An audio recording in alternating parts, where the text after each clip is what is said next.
તમારી ગાડીમાં કયો ગેરબોક્સ છે, મેન્યુઅલ કે ઓટોમેટિક? કાર ખરીદતા પહેલા લોકો ફીચર્સ, કલર અને માઇલેજ એ તો ચેક કરી જ લે છે, પણ સૌથી મહત્વની વસ્તુ એટલે ગેરબોક્સ. આજે માત્ર તમને 1 મિનિટમાં બધા ગેરબોક્સ વિશે સમજાવ્યા. પહેલો, મેન્યુઅલ ગેરબોક્સ.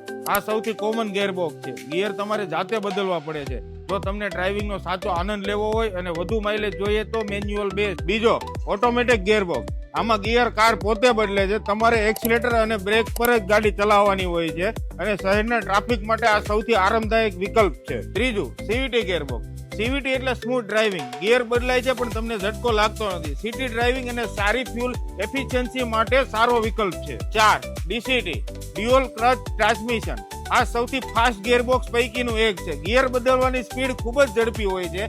પરફોર્મન્સ અને સ્પોર્ટી ડ્રાઇવિંગ હોય તો ડીસીટી બેસ્ટ છે. 5, સિક્વન્ટિયલ ગિયરબોક્સ. આ ખાસ રેસિંગ કારમાં જોવા મળે છે.